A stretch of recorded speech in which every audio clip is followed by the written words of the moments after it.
इस कहानी को पढ़कर सारी जिंदगी का टेंशन खत्म हो जाएगी। एक व्यक्ति काफी दिनों से चिंता से परेशान रहते थे, चिल्ला रहा था लाल, जिसके कारण वह काफी चिड़चिड़ा तथा तनाव में रहने लगा था। वो इस बात से परेशान था कि घर के सारे खर्चे उसे ही उठाने पड़ते हैं। पूरे परिवार की जिम्मेदारी उसी के ऊपर है। किसी ना किसी रिश्तेदार का उसके यहाँ आना जाना लगा ही रहता है। इन्हीं बातों को सोच सोच कर वह काफी परेशान रहता था तथा बच्चों को अक्सर डांट देता था तथा अपनी पत्नी से भी ज्यादातर उसका किसी न किसी बात पर झगड़ा चलता रहता था। एक दिन उसका बेटा उसके पास आया और बोला, पिताजी मेरा स्कूल का होमवर्क करा दीजिए। वह व्यक्ति पहले से ही तनाव में था तो उसने बेटे को डांट कर भगा दिया, लेकिन जब थोड़ी देर बाद उसका गुस्सा शांत हुआ तो वह बेटे के पास गया तो देखा कि बेटा सोया हुआ है और उसके हाथ में उसके होमवर्क की कॉपी है।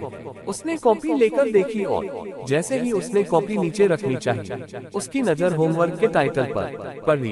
होमवर्क का टाइटल था वे चीजें जो हमें शुरू में अच्छी नहीं लगती लेकिन बाद में वे अच्छी ही होती हैं। इस टाइटल पर बच्चे को एक पैराग्राफ लिखना था जो उसने लिख किया था। उत्सुकतावश उसने बच्चे का लिखा पढ़ना शुरू किया। बच्चे ने लिखा था, मैं अपने फाइनल एग्जाम को बहुत धन्यवाद देता हूँ, क्योंकि शुरू में तो ये बिल्कुल अच्छे नहीं लगते लेकिन इनके बाद स्कूल की छुट्टियां पड़ जाती हैं। मैं खराब स्वाद वाली कड़वी दवाइयों को बहुत धन्यवाद देता हूं, क्योंकि शुरू में तो ये कड़वी लगती हैं लेकिन ये मुझे बीमारी से ठीक करती हैं। मैं सुबह सुबह जगाने वाली उस अलार्म घड़ी को बहुत धन्यवाद देता हूं जो मुझे हर सुबह बताती है कि मैं जीवित हूं। मैं ईश्वर को भी बहुत धन्यवाद देता हूं जिसने मुझे इतने अच्छे पिता दिए, क्योंकि उनकी डांट मुझे शुरू में तो बहुत बुरी लगती है लेकिन वो मेरे लिए खिलौने लाते हैं, मुझे घुमाने ले जाते हैं और मुझे अच्छी अच्छी चीजें खिलाते हैं। और मुझे इस बात की खुशी है कि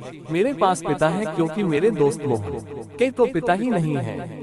बच्चे का होमवर्क करने के बाद वह व्यक्ति जैसे अचानक नींद से जाग गया हो। उसकी सोच बदल सी गई।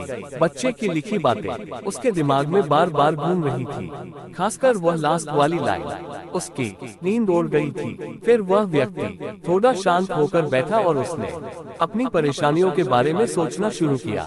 मुझे घर के सारे खर्चे उठाने पड़ते हैं, इसका मतलब है कि मेरे पास घर है और ईश्वर की कृपा से मैं उन लोगों से बेहतर स्थिति में हूँ जिनके पास घर नहीं है। मुझे पूरे परिवार की जिम्मेदारी उठानी पड़ती है, इसका मतलब है कि मेरा परिवार है, बीवी बच्चे हैं और ईश्वर की कृपा से मैं उन लोगों से ज्यादा खुश हूँ जिनके पास परिवार नहीं है और वो दुनिया में बिल्कुल अकेले हैं।